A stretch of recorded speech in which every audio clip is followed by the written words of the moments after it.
많은 것이 베일에 쌓여있던 봉준호 감독의 신작 기생충이 개봉했습니다. 칸 영화제 황금 종려상 수상이라는 명예를 떠안는 작품이기에 더욱이 기대하지 않을 수 없었는데요. 앞서 기생충은 참으로 시의적절하며 대단한 영화라고 말할 수 있습니다. 침체기에 빠졌다 해도 과언이 아닌 한국 영화 시장에 이런 작품이 등장하니 더할 나위 없이 기쁨을 감출 수 없습니다. 그럼 본론으로 들어가 기생충 리뷰 시작하겠습니다. 영화의 초반부는 시종일관 우픈 블랙 코미디의 형식으로 흘러갑니다. 어딘가 모자란 전원 백수 가족의 삶을 내다보며 측은함을 느끼지만 또 한편으로는 웃음거리로 전락시키기도 하며 아주 적절하게 완급 조절을 하며 진행되죠.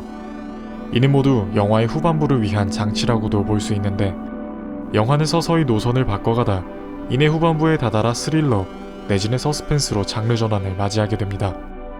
관객으로 하여금 이에 대해 거부감이 들지 않는 이유는 영화는 블랙 코미디의 장르적 특색을 유지하는 순간부터 이미 조금씩 관객들에게 긴장감을 심어주기 때문이죠.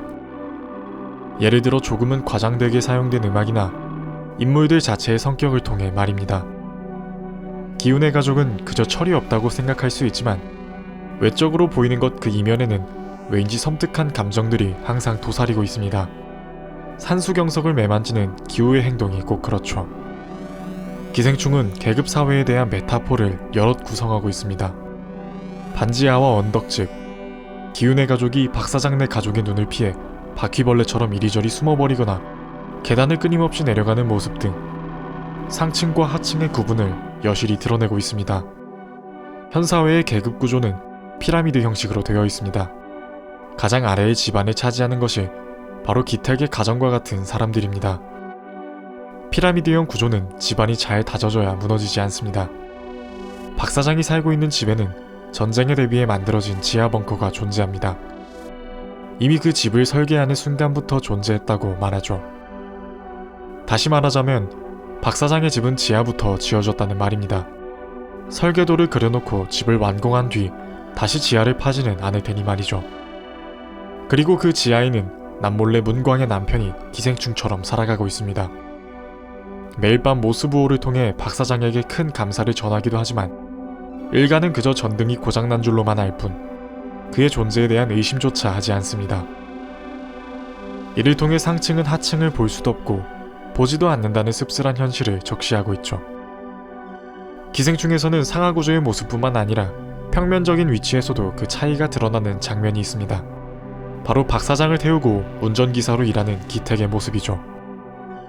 이때 기택과 박 사장은 동일선상에 자리하고 있습니다. 운전석과 뒷좌석, 이 자리의 공통점은 모두 앞을 바라본다는 것입니다. 그럼에도 기택은 자꾸만 뒤를 돌아보게 되죠. 마치 금방이라도 사고가 일어날 것 같은 긴장감을 조성합니다.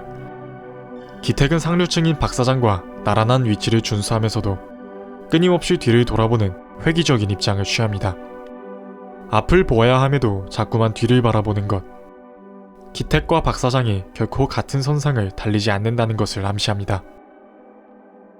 때문에 기택은 높아지고자 갈망하지만 결론적으로 그가 도달한 곳은 반지하보다 못한 지하 깊숙한 곳에 정착하게 되죠. 한편 박 사장의 아들 다송은 인디언 코스프레를 좋아합니다. 인디언은 미국의 개척자들, 즉 기득권층에 의해 내몰리게 된 존재죠. 다송은 부유한 집안의 아이입니다. 걱정할 것 없이 부유하게 자라왔고 앞으로도 그럴 아이였죠. 그런 다송이 왜 인디언 코스프레를 하는 걸까요? 다송은 작중 박 사장과 인디언 놀이를 하는 장면이 숱하게 등장합니다. 심지어 다송의 생일 파티에 이르러서는 박 사장이 직접 인디언의 옷을 입기도 하죠. 이를 통해 박 사장의 가족은 상류층의 입장을 취하면서도 인디언의 자리에 위치한다는 것을 암시한다고 볼 수 있습니다. 결국 박 사장의 가족은 다른 의미로 자신들의 집에서 내몰리게 되었으니 말이죠. 기택은 박 사장의 심장에 칼을 꽂아 넣습니다. 악취에 시달리는 박 사장의 제스처가 기폭제였죠. 박 사장은 이전에 한 차례 기택의 냄새를 비하했습니다. 물론 그가 그 자리에 있는 줄 모르긴 했지만요. 박 사장은 선을 중요시하는 사람입니다. 기택은 그 선을 넘을 듯 말 듯 하면서 넘지 않는 사람이었죠. 박 사장 자신도 그 선을 준수합니다. 그러나 어디까지나 보고 들을 수 없다는 판단하에서였습니다. 박 사장의 가족은 기택의 가족에 대해 존엄을 보이지 않습니다. 인간의 기본 권리인 존엄 말이죠. 구박하지 않고 탓하지 않는다 해서 존엄성을 존중해주는 것이 아닙니다. 박 사장의 아내 연교는 주말임에도 불구하고 추가 수당을 챙겨주겠다는 전제하에 기택과 기정을 불러냅니다. 다송의 생일 파티를 위한 것이었죠. 이뿐 아니라 연교는 기훈의 가족의 꾀임에 넘어가 젊은 운전기사와 가정부 문광을 잘라버리죠. 그들에게 알 권리가 있음에도 해고 사유를 말해주지 않습니다. 최소한의 배려라고는 찾아볼 수 없죠. 그저 둘러대느라 바쁠 뿐입니다. 영화의 초반, 기택은 기우에게 너는 다 계획이 있구나 라며 자랑스러운 시선을 내보입니다. 그러다 어느덧 기택은 계획하지 않는 것이 가장 좋은 것이라며 계획하지 말라 이릅니다. 그럼에도 기우는 결말에 다다라 또 한 번의 계획을 세우게 되죠.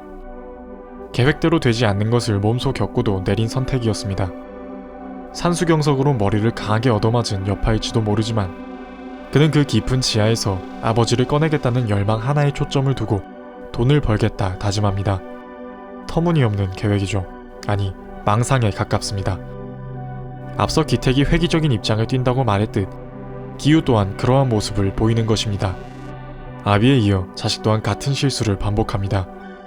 빈곤의 대물림이라고 생각해볼 수 있죠.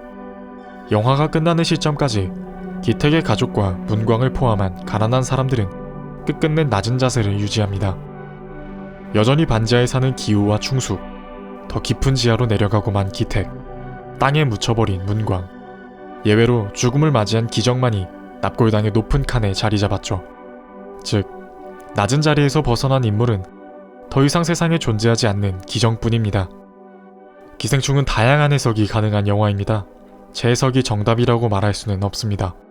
단지 제가 보고 느낀 대로 말해본 것이고 이에 대해 더 다양한 해석과 감상을 나눠보고 싶습니다. 영상 시청해주셔서 감사합니다. 지금까지 무비트리였습니다.